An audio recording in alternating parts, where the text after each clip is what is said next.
नमस्कार। बिहार तक में आपका स्वागत है और मैं हूं सुजीत।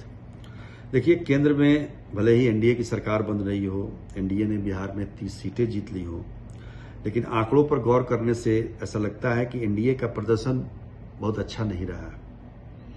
उसकी अपेक्षा भले ही 9 सीटें मिली हो इंडिया महागठबंधन को, लेकिन प्रदर्शन काफी बेहतर माना जाएगा इस मायने में कि नए मतदाताओं को आकर्षित करने में इंडिया महागठबंधन ज्यादा प्रभावी साबित हुई है। ये मैं नहीं कह रहा हूं, आंकड़े बता रहे हैं। देखिए, हम अगर 2019 और 2024 के लोकसभा चुनाव में या उसके परिणाम की तुलना करें तो बहुत सारी चीजें स्पष्ट हो जाएंगी। अब 2024 में 26 लाख मतदाता बिहार में बढ़े हैं, नए मतदाता जुड़े हैं इसमें। लेकिन इस बार इंडिया महागठबंधन को 40 लाख से अधिक मतदाताओं ने ज्यादा वोट दिया है। मतलब 2019 की तुलना में 40 लाख, मतलब 41 लाख के करीब में नए मतदाताओं ने वोट डाला है। हालांकि इसकी वजह हो सकती है कि पहले इंडिया महागठबंधन में काफी सीमित पार्टियां थी, अब इसमें लेफ्ट भी आ गई हैं और आरजेडी ने जो टिकट का बंटवारा किया, एमवाई के अलावे भी उसमें कुशवाहा को और मल्लाहों को जोड़ने की जो कोशिश की है, उससे ये वोटर आगे बढ़े हैं। आप आंकड़े पर गौर करें तो हम ये कह सकते हैं कि 2019 में 4 करोड़ 8 लाख मतदाता थे बिहार में, जो कि इस बार बढ़ के 4 करोड़ 34 लाख हो गए, यानी कि 26 लाख मतदाता बढ़े। पिछली बार इंडिया महागठबंधन को 2019 में, हालांकि उस समय यूपीए कहा जाता था, 1 करोड़ 29 लाख मतदाताओं ने वोट दिया था और इस बार 2024 में मतदाताओं की संख्या बढ़ के 1 करोड़ 70 लाख हो गई है। आप सोचिए कि 40-41 लाख के करीब में मतदाता बढ़े हैं इंडिया महागठबंधन के। भले ही उनको 9 सीटें आई हैं, वोट प्रतिशत भी बढ़ा है। 2019 में जहां 32% वोट मिले थे इंडिया महागठबंधन या यूपीए जो कह लीजिए 2019 में, इस बार ये बढ़कर 39% हो गया है 2024 में। तो कहने का मतलब ये है कि इंडिया महागठबंधन को अपेक्षा जितनी थी उतनी सीटें तो नहीं आई हैं, लेकिन 2019 से तो काफी बेहतर प्रदर्शन है उनका। 2019 में 1 सीटें आई थी, इस बार बढ़ के 9 सीटें हो गई हैं। पर वो जितना चाहते थे शायद उतना नहीं आया है। पर एनडीए का, जहां तक एनडीए का सवाल है, तो एनडीए को चिंता करनी चाहिए।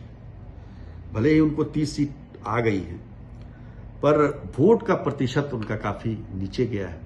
देखिए, नए जो वोटर बने थे 26 लाख, उसमें से 26 लाख का प्लस 40 लाख चले गए इंडिया महागठबंधन में। अब इनका वोट प्रतिशत भी गिरा। 53% वोट 2019 के लोकसभा चुनाव में एनडीए को आया था, इस बार घट के 47% हो गया।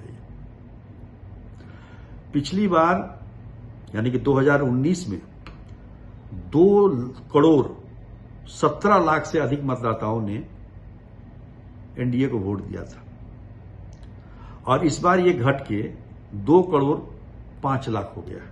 5 लाख से कुछ ज्यादा, 5 लाख में 13,015। तो अंतर जो है, दोनों के बीच का अंतर अगर हम देखें तो 1 करोड़ 70 लाख इस बार इंडिया महागठबंधन को मिलता है और इस बार एनडीए को 2,05,000, यानी कि 25 लाख वोटों का अंतर इस बार। ये 25 लाख वोट ही जो है एनडीए को 30 सीट दिलाते हैं और इंडिया महागठबंधन को 9 सीट दिलाते हैं। तो यहां तक तो ठीक है, लेकिन अगर इसको विधानसभा के परिप्रेक्ष्य में देखें तो ये काफ़ी चिंताजनक है एनडीए के लिए खासतौर पर, और उस लिहाज से भी कि जिस प्रकार से चुनाव प्रचार हुए, एनडीए की तरफ से एक स्टार प्रचारक थे, प्रधानमंत्री नरेंद्र मोदी से लेकर नीतीश कुमार, तमाम लोग। और इंडिया गठबंधन में कौन थे? बस तेजस्वी यादव, उन्होंने 251 रैलियां की, उनके साथ वीआईपी पार्टी के मुकेश सहनी भी थे। राहुल गांधी 2 बार आए बिहार, उन्होंने एक रैली भागलपुर में की और आखिरी चरण में उन्होंने पाटलिपुत्र में रैली की, पटना साहिब में रैली की, आरा में रैली की। तो बहुत ज्यादा उनकी उपस्थिति नहीं रही, सारा दारोमदार तेजस्वी यादव पर था। पर जितनी मेहनत तेजस्वी यादव ने की, उस हिसाब से देखा जाए तो ये प्रदर्शन उनको अप टू दी मार्क नहीं लग रहा होगा।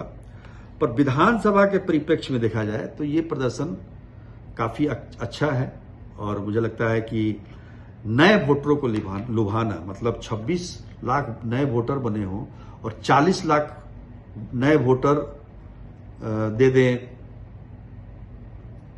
इंडिया महागठबंधन को वोट, और एनडीए का वोट पहले से घट जाए, तो निश्चित तौर पर इसका विश्लेषण करने से यही लगता है कि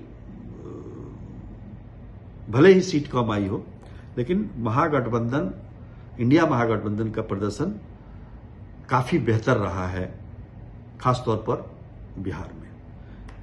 तो आज के लिए इतना ही, तब तक के लिए नमस्कार।